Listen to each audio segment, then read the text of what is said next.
Praise the Lord. ஆண்டவராகிய இயேசு கிறிஸ்து நாமத்திலே வாழ்த்துகிறேன். தேவனுடைய பிரசன்னமும் கிருபையும் உங்களோடு இருப்பதாக. அருமையானவர்களே, பரிசுத்த வேதம் சொல்வது கர்த்தருக்கு சித்தமானது அவர் கரத்தினாலே வாழும்.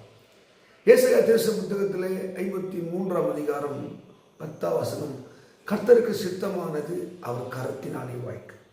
பரிசுத்த வேதம் பல அழகான வார்த்தைகளை சொல்வது. சங்கீதம் 115ஆம் சங்கீதம் 3ஆம் வசனம், நம்முடைய தேவன் பரலோகத்தில் இருக்கிறார், தமக்கு சித்தமானபடியெல்லாம் செய்கிறார். அப்போ அந்த தேவன் பரலோகத்திலிருந்து அவரை கண்ணோக்கிறாராம். தேவனை தேடுகிற உணர்வு உள்ளவன் உண்டோ என்று பார்க்க பரலோகத்திலிருந்து தேவன் அவர் மனுபுத்திரனை கண்ணோக்கிறாராம். அருமையானவர்களே, ஆண்டவர் அவருக்கு சித்தமானவர்களை அவர் ஆட்டி படைக்கிறார், ஆசீர்வதிக்கிறார், உருவாக்குறார், மேன்மையாக்குறார். யார் ஆண்டவர் சித்தமாய் மாற முடியும்? இன்னொரு வசனம் சொல்லுது, கர்த்தருடைய சித்தம். யாத்ரா புத்தகத்தில் 33:19 சொல்லுகிறது, எவன் மேல் அவர் இரக்கமாக இருக்க சித்தமாக இருக்கு அவன் மேல் இரக்கமாக, எவன் மேல் உருக்கமாக இருக்க சித்தமாக இருக்கிறாரோ அவன் மேலே அவர் உருக்கமாக இருக்கிறார். அப்போ தேவ சித்தத்தை ஒரு மனிதன் அறிந்து கொள்வது அவசியம். நீங்கள் பேசுகிற 5ஆம் அதிகாரத்தில் 8லேருந்து படிக்கும்போது, கனியற்ற அந்தகார கிரியில் உடன்படாமல் அவர்களை கடிந்து கொண்டு கர்த்தருக்கு பிரியம் என்ன என்று அறிந்து, இந்த சித்தத்துக்கு என்ன தெரியுமா, ஆண்டவருக்கு எது பிரியம் என்று அறிந்து எந்த ஒரு மனிதன் அவர் சித்தத்தின்படி வாழ்கிறானோ, விருப்பத்தின்படி வாழ்கிறானோ, அவனுக்கு தேவையான ஆசீர்வாதங்களை, வளர்ச்சியை, மேன்மை தருகிறார். அதுதான் கர்த்தருக்கு சித்தமானது அவர் கரத்தினாலே வாய்க்கும். அங்கே பரிசுத்த வேதத்திலே பல ஒரு 4 ஸ்டெப்ஸ் சொல்றார். எது ஆண்டவருக்கு சித்தம், எது ஆண்டவருக்கு பிரியம். 1 தெசலோனிக்கேயர் 4ஆம் அதிகாரம் 3ஆம் வசனம், நாம் பரிசுத்தமாக இருப்பதே அது தேவனுடைய சித்தமாக இருக்குது. இப்போ இறைவனுக்கு மனுஷனை குறித்த ஒரு சித்தம் என்னவென்றால், அவன் பரிசுத்தமாக இருக்க வேண்டும், தேவன் பிடித்தமாக இருக்க வேண்டும், தேவன் விரும்புகிறபடி இருக்க வேண்டும். அப்படி ஒரு மனுஷன் இருக்கும் என்றால் அவருடைய கரத்தினாலே அந்த மனிதனுக்கு நியமித்த ஆசீர்வாதங்களை அவர் அள்ளி தருகிறவராக இருக்கிறார். 2வது, நீங்கள் ஏசாயா தீர்க்க புத்தகத்தில் 48:14ஆம் வசனம், கர்த்தருக்கு பிரியமானவன் பாபிலோனிலும் அவருடைய சித்தத்தை செய்வான். அப்போ நீங்கள் ஆண்டவருக்கு பிரியமாய் மாற வேண்டும். ஆண்டவருக்கு பிரியமாய் எந்த ஒரு மனுஷருக்கானோ ஆண்டவருடைய விருப்பத்தின் வழியே செய்வான், அவர் ஊழியத்தை செய்வான், ஜெபிப்பான், தூய்மையாக வாழ்வான். அப்போ ஆண்டவருக்கு பிரியமானவன் எவனோ அவன் எங்கிருந்தாலும் அவன் தேவ சித்தத்தை செய்வான்.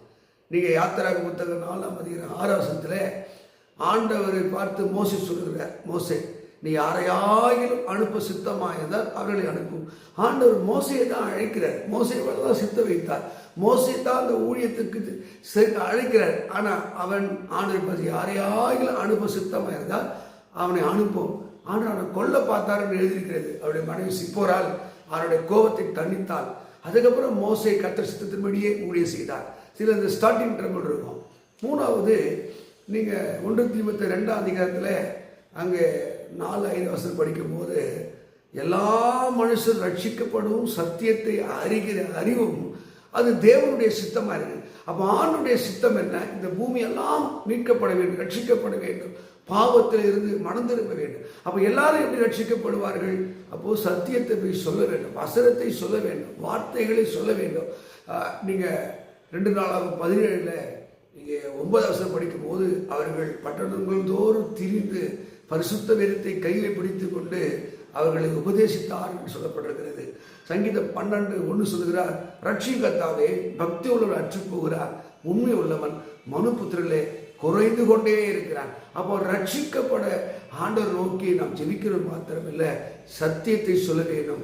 சத்தியத்தை சொல்லுவது, நீ 1 யோவான் 4:5-14 படிக்கும்போது, நாம் எதையாயிலும் அவருடைய சித்தத்தின்படி கேட்டால் அவர் நமக்கு செவி கொடுக்கிறார் என்பதே அவரை பற்றினதே. அப்போ ஆண்டவர் நமக்கு ஒரு தைரியத்தை கொடுக்கிறார்.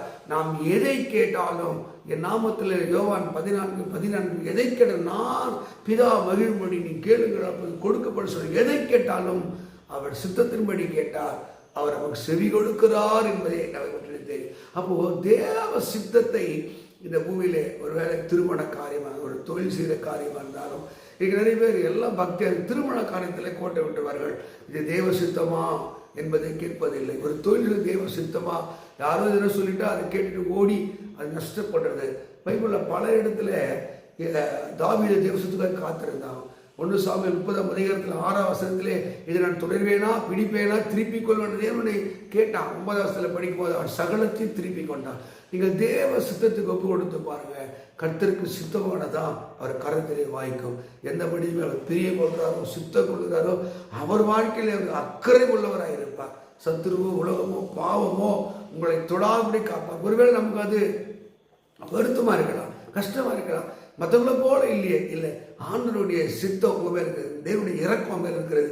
அவர் எவன் மேல் இரக்கமாய் சித்தமாய் இருக்கிறாரோ அவன் மேல் இரக்கம் உள்ளவராக இருப்பார். நீங்க கர்த்தருக்கு பிரியராய் இருந்து பாருங்க, அவர் பணியை சிறப்பாக செய்யுங்க.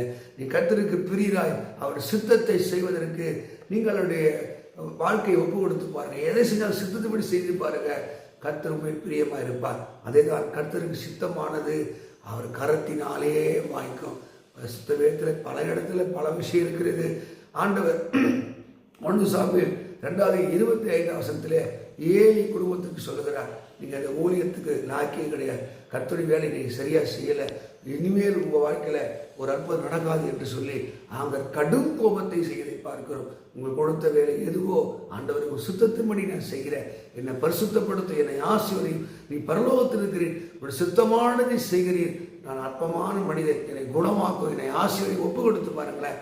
உங்கள் வாழ்க்கை கர்த்தருடைய சித்தத்தின்படியே நடக்கும். கர்த்தர் மேன்மையாக வைத்து ஆசீர்வதிப்பார். சங்கீதம் 106:23 மோசே கொடுத்த ஊழியத்தை அழகாக செய்தார். தேவனை சாந்தப்படுத்தினார். தேவ கோபத்தை அங்கேயிருந்து மக்களை விட்டு மாற்றினார். அப்படிப்பட்ட ஒரு நல்ல ஊழியக்காரரை ஜெபம் பண்ணி கர்த்தருக்கே சமாதத்தை கட்டளையிட்டார். அப்படிப்பட்ட ஒரு ஊழியத்தை செய்வோம். கர்த்தர் நிச்சயமாக உங்களை ஆசீர்வதிப்பாராக. ஆமென். God bless you.